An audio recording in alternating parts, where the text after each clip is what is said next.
का क्या कहना। ओम शांति। 16 अगस्त 24 मधुर महावाक्य। मिठे बाबा कहे, मिठे बच्चे, मु विदेही पिता तुम भली देहधारी मानू विदेही करने पाठ पढ़ाऊँगी। यह हूँ नुआ कथा जहाँकि केवल तुमे माने ही बुझी पार। प्रश्न, बाबा को गोटे कथा को बारंबार बुझाइबार आवश्यकता कहीं पड़ुछि। उत्तर, कहीं पिला माने बारंबार भूली जाउछंती। कई कई पिला कहउछंती बाबा तो सही कथा को बारंबार बुझाउछंती। बाबा कहउछंती पिला माने मते निश्चिंत भावरे सही कथा को ही सुनाइबाकू पड़िबो, कहीं तुमे माने भूली जाउछ। तुमको मायार तोफान हैरान करुछि। जदि मु तुमको प्रतिदिन सावधान न करिबी तेबे तुमे माने मायार तोफान रे हारिजिब। एबे तुमे माने तो सत्व प्रदान होइना, जेतेबेले होइजिब मु सुनाइबा बंद करदेवी। ओम शांति। यहाकू विचित्र रुहानी ज्ञान मध्य कहा जाए। नुआ दुनिया सत्य जुगरे मध्य देहधारी ही देहधारी को पाठ पढ़ाइबे। पाठ तो समस्ते पढ़ाती, एठारे मध्य पढ़ाउछंती। दुनिया रे देहधारी देहधारी को पढ़ाउछंती। एमिति केबे होई परिबो नाही जे विदेही बाबा अथवा रुहानी आत्मिक पिता पढ़ाउथिबे। शास्त्र रे मध्य कृष्ण भगवान वाच लिखि दैछंती। से मध्य देहधारी होई गले मनुष्य ही नुआ कथा सुनी द्वंद्व पड़ी जाउछंती। तुम मानक भितर मध्य पुरुषार्थर क्रमानुसार बुझुछंती जे रुहानी पिता आम आत्मा मानक पढ़ाउछंती। यह हेउची नुआ कथा। केवल यही संगम रे बाबा निजे आसुचंती, कहउचंती पिला माने मु एही ब्रह्मांक द्वारा तुम मानक पढ़ाउची। से ही ज्ञानर सागर, शांतिर सागर, सबु आत्मांकर पिता अटंती। यह ही बुझीबार कथा ना, कहीं एसबू तो दृश्यमान नुहे। आत्मा ही हेउची मुख्य एवं सी ही अविनाशी अटे। शरीर तो विनाशी, वर्तमान से ही अविनाशी आत्मा आसी तुम मानक पढ़ाउछंती। जदिओ तुम सम्मुखरे साकार शरीरधारी को ब्रह्मा को बसिबार देखुछ, किंतु तुमे जानिछ जे यही ज्ञान यही देहधारी देउनांती। विदेही बाबा ही ए ज्ञान देउछंती। तेबे सी किपरि देउछंती ए सब कथा तुमे माने मध्य जानुछ। मनुष्य तो बहुत मुस्किल रे बुझुछंती। तुमको सेमानंकु बुझाई विश्वास जन्माइबा पई केते परिश्रम करबाकू पड़ुछि। सेमाने तो कहि देउछंती जे निराकारंकर कौनसी नाम रूप देश काल ही नाही। वर्तमान सही पिता निजे बसी पढ़ाउछंती। कहउछंती मु हेउची सबु आत्मांकर पिता, जाहाकू तुमे देखि पारुनाह। केवल जानुछ जे सी विदेही अटंती, ज्ञानर सागर, स्नेहर सागर अटंती। तेबे सी किपरि पढ़ाइबे? बाबा निजे बुझाउछंती मु किपरि आसुची, कहार आधार नेउछि। मु कहा गर्भरु जन्म नेउ नाही। मु केवे मनुष्य किंबा देवता हेउ नाही। देवता मध्य शरीर धारण करुछंती। मु तो सर्वदा अशरीर। केवल मोर ही ड्रामा रे एही पार्ट निर्धारित अछि जे मु केबे पुनर्जन्म रे आसु नाही। तेणु यह बुझीबार कथा ना, मु काहाकू दृश्यमान हुए नाही। सेमाने तो भाबुछंती कृष्ण भगवान वाच। भक्ति मार्ग रे देख रथ किभଳି तैयारी करिछंती। बाबा कहउछंती पिला माने तुमे द्वंद्व रे पड़ुनाह तो।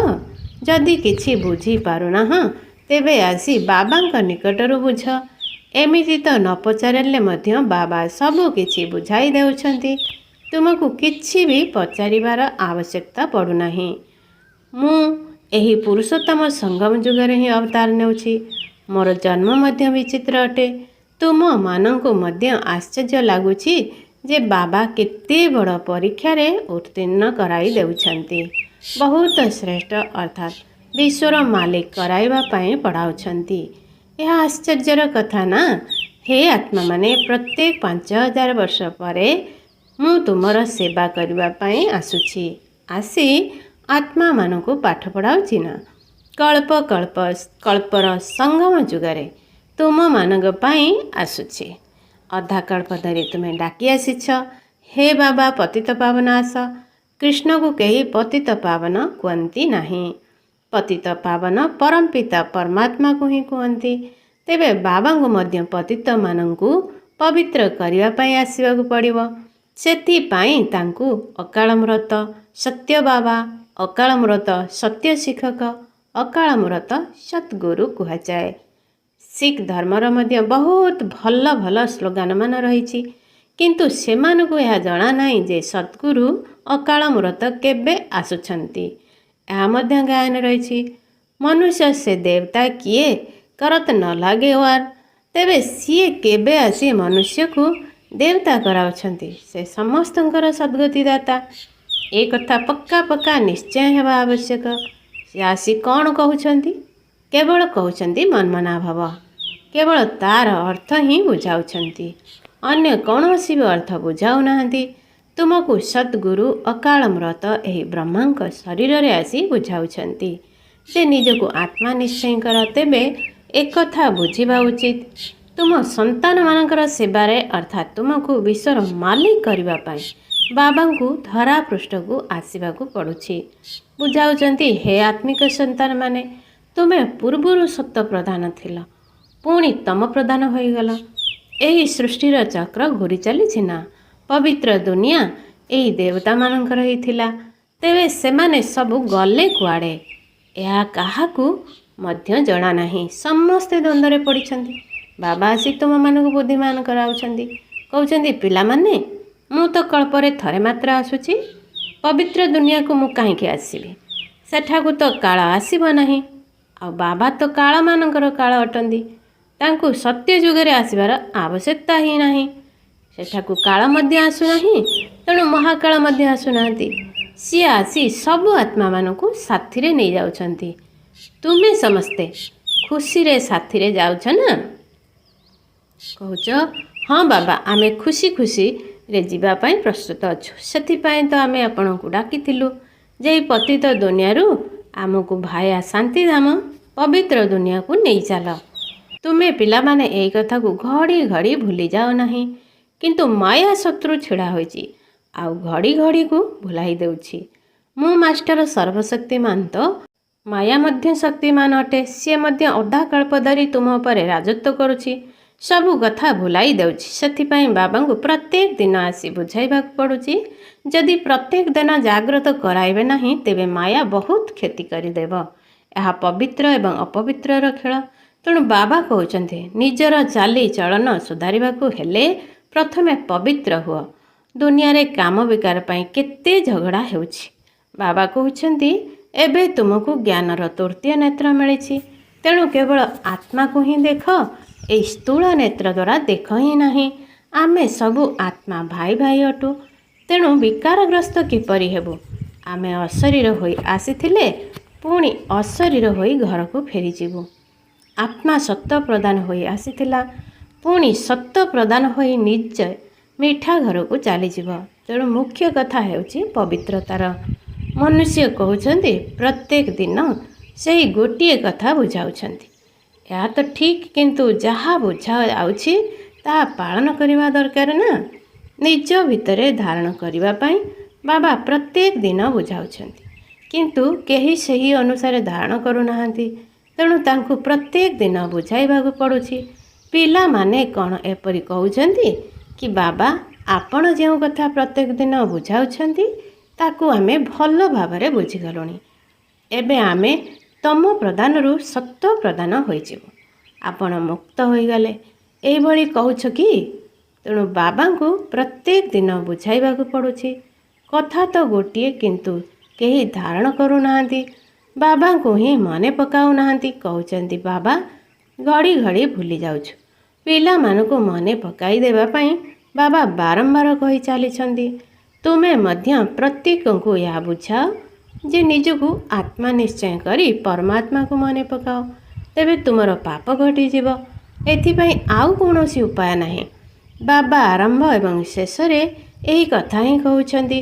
ଯୋଗ ଆଧାରରେ ସତ୍ୟ ପ୍ରଦାନ ହେବାର ଅଛି। ପିଲାମାନେ ନିଜେ ଲେଖୁଛନ୍ତି, ବାବା ମାୟାର ତୋଫାନ ଭୁଲାଇ ଦେଉଛି।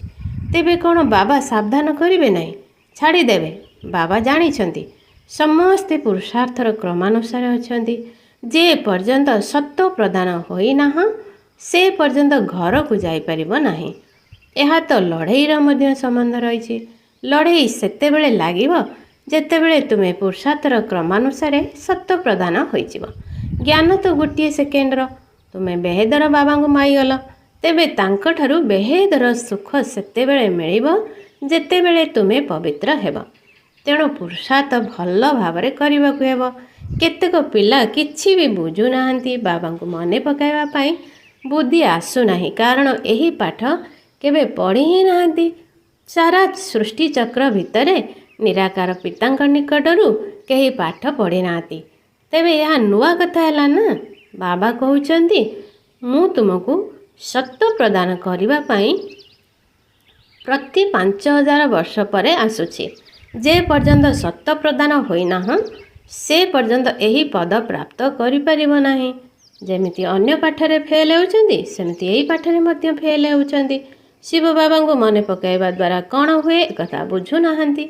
ବାବା ତ ଆମର ପିତା ଅଟନ୍ତି, ତେବେ ତାଙ୍କଠାରୁ ସ୍ୱର୍ଗର ସମ୍ପତ୍ତି ନିଶ୍ଚିନ୍ତ ମିଳିବାର ଅଛି। ବାବା ତୁମକୁ ଥରେ ମାତ୍ର ବୁଝାଉଛନ୍ତି, ଯାହାଦ୍ୱାରା ତୁମେ ଦେବତା ହୋଇଯାଉଛ। ତୁମେମାନେ ଦେବତା ହୋଇଯିବ, ପୁଣି ତୁମେ ପରେ କ୍ରମାନୁସାରେ ସମସ୍ତେ ଅଭିନୟ କରିବା ପାଇଁ ଆସିବେ। ଏତେ ସବୁ କଥା ବୁଢ଼ୀ ବୁଢ଼ୀ ମାତାମାନଙ୍କ ବୁଦ୍ଧିରେ ରହିବ ନାହିଁ।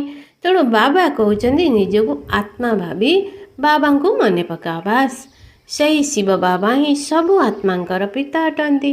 ଶରୀରର ପିତା ତ ପ୍ରତ୍ୟେକଙ୍କର ନିଜସ୍ୱ ଥାନ୍ତି। ଶିବ ବାବା ତ ନିରାକାର ଅଟନ୍ତି। ତାଙ୍କୁ ନିରନ୍ତର ମନେ ପକାଇ ପବିତ୍ର ହୋଇ ଏହି ଶରୀର ତ୍ୟାଗ କରି ବାବାଙ୍କ ନିକଟକୁ ପହଞ୍ଚିଯିବ। ବାବା ତ ବହୁତ ବୁଝାଉଛନ୍ତି, କିନ୍ତୁ ସମସ୍ତେ ଏକା ଭଳି ବୁଝୁନାହାନ୍ତି, କାରଣ ମାୟା ଭୁଲାଇ ଦେଉଛି। ଏହାକୁ ଯୁଦ୍ଧ କୁହାଯାଏ। ବାବା ଆସି କେତେ ଭଲ ଭାବରେ ବୁଝାଉଛନ୍ତି, କେତେ କଥା ମନେ ପକାଇ ଦେଉଛନ୍ତି। କହୁଛନ୍ତି, ମୁଖ୍ୟ ଯେଉଁ ସବୁ ଭୁଲ ହୋଇଛି ପ୍ରଥମେ ସେଗୁଡ଼ିକର ତାଲିକା ପ୍ରସ୍ତୁତ କର। ମୁଖ୍ୟ ଭୁଲ ହେଉଛି ଭଗବାନ ସର୍ବବ୍ୟାପୀ ଅଟନ୍ତି। ଭଗବାନ ଉବାଚ, ମୁଁ ସର୍ବବ୍ୟାପୀ ନୁହେଁ। ସର୍ବବ୍ୟାପୀ ତ 5 ବିକାର ଅଟେ। ଏହା ହିଁ ହେଉଛି ସବୁଠାରୁ ବଡ଼ ଭୁଲ। ଗୀତାର ଭଗବାନ କୃଷ୍ଣ ନୁହନ୍ତି, ପରମ ପିତା ପରମାତ୍ମା ଶିବ ଅଟନ୍ତି। ପ୍ରଥମେ ଏହି ଭୁଲ ଗୁଡ଼ିକୁ ସୁଧାର, ତେବେ ଯାଇ ଦେବତା ହେବ। କିନ୍ତୁ ଏପର୍ଯ୍ୟନ୍ତ କୌଣସି ସନ୍ତାନ ଲେଖି ନାହାନ୍ତି ଯେ ମୁଁ ଏଇଭଳି ଅନ୍ୟମାନଙ୍କୁ ବୁଝାଇଲି। ଏହି 5 ଭୂତ କାରଣରୁ ହିଁ ଭାରତ ପବିତ୍ରରୁ ପତିତ ହୋଇଛି। ଏସବୁ ମଧ୍ୟ କହିବାକୁ ପଡ଼ୁଛି। ଭଗବାନ ସର୍ବବ୍ୟାପୀ କିପରି ହୋଇପାରିବେ? ଭଗବାନ ତ ଜଣେ ଅଟନ୍ତି ନା, ଯେ କି ପରମ ପିତା, ପରମ ଶିକ୍ଷକ, ପରମ ସଦ୍ଗୁରୁ ଅଟନ୍ତି। କୌଣସି ଦେହଧାରୀଙ୍କୁ ପରମ ପିତା, ପରମ ଶିକ୍ଷକ, ପରମ ସଦ୍ଗୁରୁ କହିପାରିବା ନାହିଁ। କୃଷ୍ଣ ତ ସାରା ସୃଷ୍ଟିରେ ସବୁଠାରୁ ଶ୍ରେଷ୍ଠ ଅଟନ୍ତି। ଯେତେବେଳେ ସୃଷ୍ଟି ସତ୍ୟ ପ୍ରଦାନ ହେଉଛି ସେତେବେଳେ କୃଷ୍ଣ ଆସନ୍ତି। ପୁଣି ସତ୍ୟ ଅର୍ଥାତ୍ ତ୍ରେତାରେ ରାମ ଆସନ୍ତି। ପୁଣି ଅନ୍ୟମାନେ କ୍ରମାନୁସାରେ ନିଜ ନିଜ ସମୟରେ ହିଁ ଆସିବେ। ଶାସ୍ତ୍ରରେ ଦେଖାଇଛନ୍ତି, ଭଗବାନ ସମସ୍ତଙ୍କର ବିକାରକୁ ଅର୍ଥାତ୍ ବିଷକୁ ପାନ କରିବାରୁ ତାଙ୍କର ଗଳା ହିଁ କଳା ହୋଇଗଲା। କିନ୍ତୁ ଏବେ ବୁଝାଇ ବୁଝାଇ ଗଳା ଶୁଖିଯାଉଛି। କଥା କେତେ ଛୋଟିଆ, କିନ୍ତୁ ମାୟା କେତେ ଶକ୍ତିଶାଳୀ ଅଟେ। ତେଣୁ ପ୍ରତ୍ୟେକ ନିଜକୁ ପଚାର, ମୁଁ ଏଇଭଳି ଗୁଣବାନ ସତ୍ୟ ପ୍ରଦାନ ହୋଇଛି? ବାବା ବୁଝାଉଛନ୍ତି, ଯେପର୍ଯ୍ୟନ୍ତ ବିନାଶ ହୋଇନାହିଁ ସେ ପର୍ଯ୍ୟନ୍ତ ତୁମେ କର୍ମାତୀତ ଅବସ୍ଥାକୁ ପ୍ରାପ୍ତ କରିପାରିବ ନାହିଁ। ଭଲେ କେତେ ବି ବୁଝାଅ, ସାରା ସମୟ ଶିବ ବାବାଙ୍କୁ ମନେ ପକାଅ। ଆଉ କୌଣସି ବ୍ୟର୍ଥ କଥାବାର୍ତ୍ତା କର ନାହିଁ। ବାସ୍ ବାବା ଲଢ଼େଇ ପୂର୍ବରୁ ମୁଁ କର୍ମାତୀତ ଅବସ୍ଥାକୁ ପ୍ରାପ୍ତ କରି ଦେଖାଇବି। ଏଇଭଳି କେହି ସନ୍ତାନ ବାହାରନ୍ତୁ। କିନ୍ତୁ ଡ୍ରାମାରେ ଏଭଳି ହୋଇପାରିବ ନାହିଁ। ପ୍ରଥମ ନମ୍ବରରେ ଇଏ ବ୍ରହ୍ମା ମଧ୍ୟ କହୁଛନ୍ତି, ମୋତେ କେତେ ବୁଝାଇବାକୁ ପଡ଼ୁଛି, ମାୟା ତ ଆହୁରି ଶକ୍ତିଶାଳୀ ହୋଇ ଆସୁଛି। ବ୍ରହ୍ମା ବାବା ନିଜେ କହୁଛନ୍ତି, ମୋ ନିକଟରେ ଆସି ଶିବ ବାବା ବସୁଛନ୍ତି, ତଥାପି ମଧ୍ୟ ମୁଁ ତାଙ୍କୁ ଏତେ ମନେ ପକାଇ ପାରୁନାହିଁ, ଭୁଲି ଯାଉଛି। ଭାବୁଛି ମୋ ସାଥିରେ ବାବା ଅଛନ୍ତି, କିନ୍ତୁ ମୋତେ ମଧ୍ୟ ତୁମମାନଙ୍କ ଭଳି ବାବାଙ୍କୁ ମନେ ପକାଇବାକୁ ପଡ଼ୁଛି। ଏମିତି ନୁହେଁ ମୁଁ ତ ସାଥିରେ ଅଛି, ଏଥିରେ ହିଁ ଖୁସି ହୋଇଯିବି। ନା, ଶିବ ବାବା ମୋତେ ମଧ୍ୟ କହୁଛନ୍ତି, ନିରନ୍ତର ମୋତେ ମନେ ପକାଅ। ତୁମେ ସାଥିରେ ଅଛ, ତେଣୁ ତୁମେ ଶକ୍ତିଶାଳୀ ଅଟ। ତୁମକୁ ତ ଆହୁରି ଅଧିକା ତୋଫାନ ଆସିବ, ନଚେତ୍ ପିଲାମାନଙ୍କୁ କିପରି ବୁଝାଇ ପାରିବ? ସବୁ ତୋଫାନ ତ ତୁମକୁ ପାସ୍ କରିବାକୁ ହେବ। ମୁଁ ଶିବ ବାବାଙ୍କର ଅତି ନିକଟରେ ରହି ମଧ୍ୟ କର୍ମାତୀତ ଅବସ୍ଥାକୁ ପ୍ରାପ୍ତ କରିପାରୁନାହିଁ। ତେବେ ଅନ୍ୟମାନେ କିପରି ହୋଇଯିବେ? ଏହି ଲକ୍ଷ୍ୟ ବହୁତ ଉଚ୍ଚ। ଡ୍ରାମାନୁସାରେ ସମସ୍ତେ ପୁରୁଷାର୍ଥ କରିଚାଲିଛନ୍ତି। କେହି ଏଇଭଳି ଚେଷ୍ଟା କରି ଦେଖାଉ ଯେ ବାବା ମୁଁ ଆପଣଙ୍କଠାରୁ ଆଗୁଆ କର୍ମାତୀତ ଅବସ୍ଥାକୁ ପ୍ରାପ୍ତ କରି ଏଇଭଳି ଦେବୀ ଦେବତା ହୋଇ ଦେଖାଇବି, କିନ୍ତୁ ଏଭଳି ହୋଇପାରିବ ନାହିଁ। ଏହି ଡ୍ରାମା ପୂର୍ବ ପ୍ରସ୍ତୁତି ଅଟେ। ତୁମକୁ ବହୁତ ପୁରୁଷାର୍ଥ କରିବାକୁ ହେବ। ମୁଖ୍ୟ କଥା ହେଉଛି ଚରିତ୍ରର ଦେବତାମାନଙ୍କର ଚରିତ୍ର ଏବଂ ପତିତ ମନୁଷ୍ୟମାନଙ୍କର ଚରିତ୍ର ମଧ୍ୟରେ କେତେ ପ୍ରଭେଦ ରହିଛି। ଶିବ ବାବା ତୁମକୁ ବିକାରରୁ ନିର୍ବିକାରୀ କରୁଛନ୍ତି।